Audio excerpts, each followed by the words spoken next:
ನಮಸ್ಕಾರ ವೀಕ್ಷಕರೇ. ಬಾಂಗ್ಲಾ ಹಣೆಬರಹ ಬದಲಾಗಿದೆ. ಹಿಂದೂಗಳ ಹತ್ಯಾಕಾಂಡ ಪ್ರಮಾಣ ತಗ್ಗಿರಬಹುದು, ಆದ್ರೆ ಅಲ್ಲಿ ಹಂತ ಹಂತವಾಗಿ ಶರಿಯಾ ಜಾರಿ ಆಗ್ತಾ ಇದೆ. ಬಾಂಗ್ಲಾದ ಬೆಳವಣಿಗೆ ಭಾರತಕ್ಕೆ ಎಚ್ಚರಿಕೆ ಅನ್ನೋದನ್ನ ಅಂದೇ ಹಲವರು ಅಂದಾಜಿಸಿದ್ರು. ಅದಕ್ಕೆ ಪುಷ್ಟಿ ನೀಡೋ ಹಾಗೆ ರಷ್ಯಾದಿಂದ ದೊಡ್ಡ ವಾರ್ನಿಂಗ್ ಬರ್ತಾ ಇದೆ. ಭಾರತದಲ್ಲಿ ದಂಗೆ ಎಬ್ಬಿಸೋದಕ್ಕೆ ಅಮೆರಿಕ ರೆಡಿಯಾಗಿದ್ದು, ಭಾರತದ ಪ್ರತಿ ರಾಜ್ಯದಲ್ಲೂ ಬಿಜೆಪಿ ಎದುರಾಳಿಗಳ ಪಕ್ಷಗಳ ನಾಯಕರ ಜೊತೆ ಮೀಟಿಂಗ್ ಮುಗಿಸಿದ್ದಾರೆ.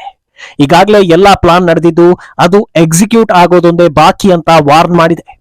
ಈ ವಾರ್ನಿಂಗ್ ಬಂದ ಕೆಲ ಹೊತ್ತು ಕಳೆಯೋದರ ಒಳಗೆ ಇತ್ತ ರಾಕೇಶ್ ಟಿಕಾಯತ್ ದಂಗೆ ಬಗ್ಗೆ ಬಾಯಿ ಬಿಟ್ಟಿದ್ದಾನೆ.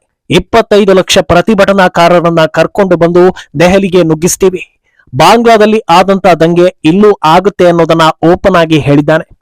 ಹಾಗಿದ್ರೆ ಭಾರತಕ್ಕೆ ಎದುರಾಗಲಿರೋ ಅಪಾಯ ಎಂಥದ್ದು? ಜನರು ನೆಮ್ಮದಿಯಾಗಿ ಇರೋದಕ್ಕೆ ಆಪ್ಷನ್ಸ್ ಇಲ್ವೇ ಇಲ್ವಾ?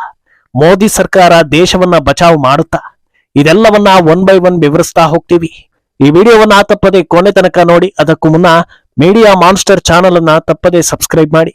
ಎಸ್, ಅಮೆರಿಕದ ಸಿಎಎ ಇಂದ ಭಾರತಕ್ಕೆ ದೊಡ್ಡ ಅಪಾಯ ಇದೆ ಅನ್ನೋದು ರಷ್ಯಾದ ವಾರ್ನಿಂಗ್. ಈಗಾಗಲೇ ಭಾರತದ ವಿಪಕ್ಷ ನಾಯಕರ ಜೊತೆಗೆ ಮೀಟಿಂಗ್ ನಡೆದಿದೆ ಅನ್ನೋದು ಆ ವರದಿಯಲ್ಲಿ ರಿವೀಲ್ ಆಗಿದೆ. ಕೇವಲ ಗಾಳಿಯಲ್ಲಿ ಗುಂಡು ಹೊಡೆಯದೆ ಯಾರು ಬಂದಿದ್ದು, ಯಾರ ಜೊತೆ ಮಾತುಕತೆ ನಡೆಸಿರೋದು ಅನ್ನೋದನ್ನು ಕೂಡ ಆ ವರದಿ ಹೇಳ್ತಾ ಇದೆ. ಈ ಮಾಹಿತಿಗಳ ಪ್ರಕಾರ US council general Jennifer Larson ಭಾರತಕ್ಕೆ ವಿಸಿಟ್ ಮಾಡಿದ್ಲು. ಆಕೆ ಭಾರತದ ಪ್ರಮುಖ ವಿಪಕ್ಷಗಳ ನಾಯಕರನ್ನ ಭೇಟಿಯಾಗಿ ಬೆಂಬಲವನ್ನ ಕೋರಿದ್ದಾಳೆ.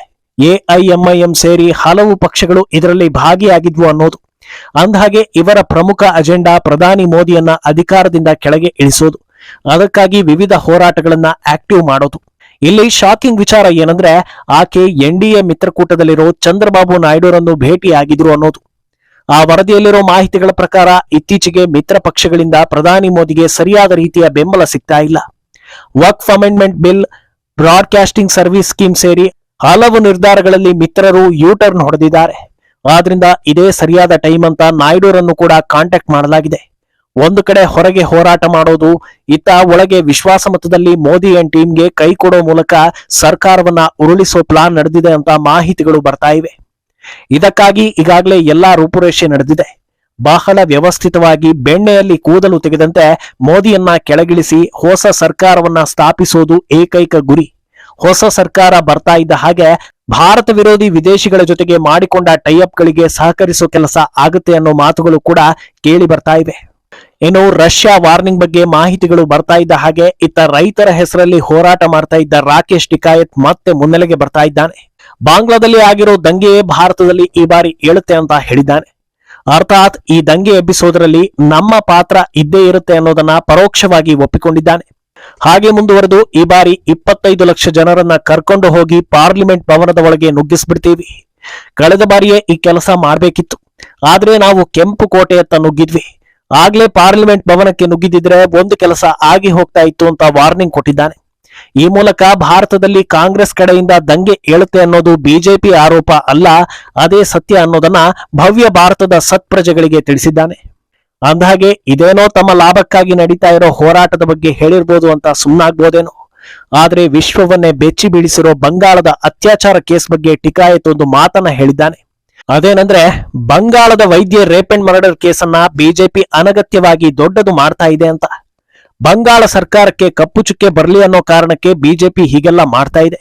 ಕಳೆದ 10 ದಿನಗಳಿಂದ ಬಂಗಾಳದಲ್ಲಿ ಆಗ್ತಾ ಇರೋ ಹೋರಾಟವೆಲ್ಲ ಪ್ರೊಪಾಗಾಂಡ ಅಂತಿದ್ದಾನೆ ರಾಕೇಶ್ ಟಿಕಾಯತ್.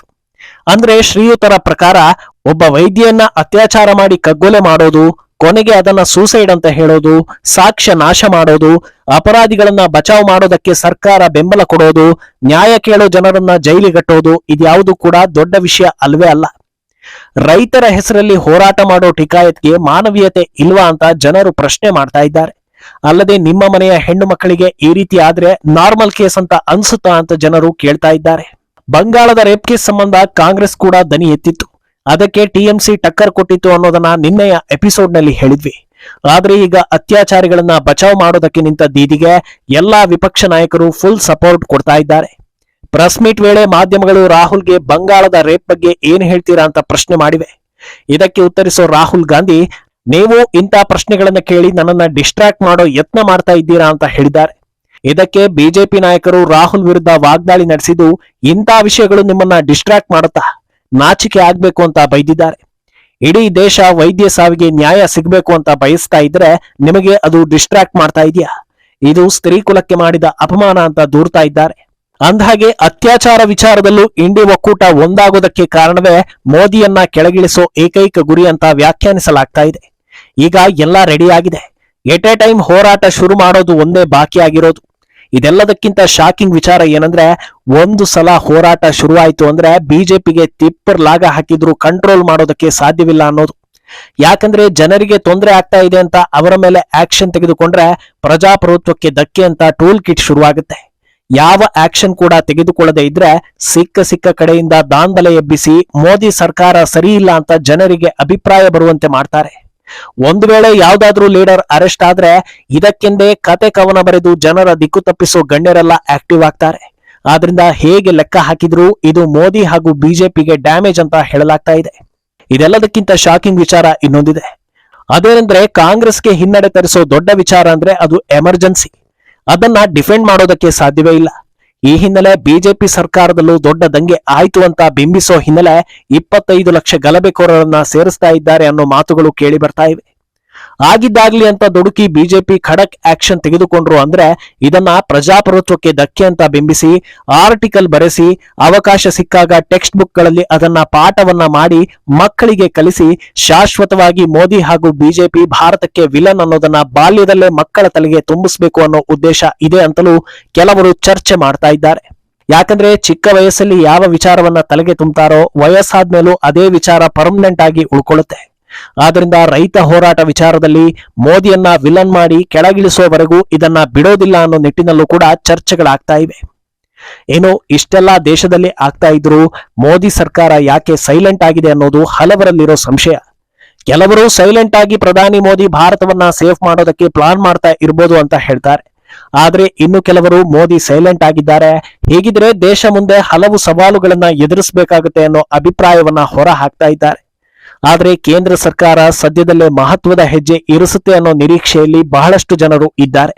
ವೀಕ್ಷಕರೇ, ಪ್ರಧಾನಿ ಹುದ್ದೆ ಅನ್ನೋದು ಯಾರಿಗೂ ಸ್ವಂತ ಅಲ್ಲ.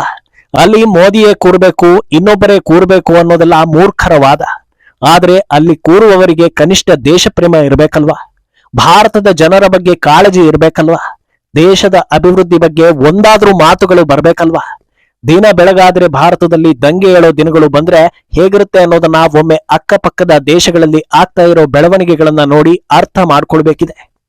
ಈ ಬಗ್ಗೆ ನಿಮ್ಮ ಅಭಿಪ್ರಾಯವನ್ನ ತಪ್ಪದೇ ಕಾಮೆಂಟ್ ಮೂಲಕ ತಿಳಿಸಿ.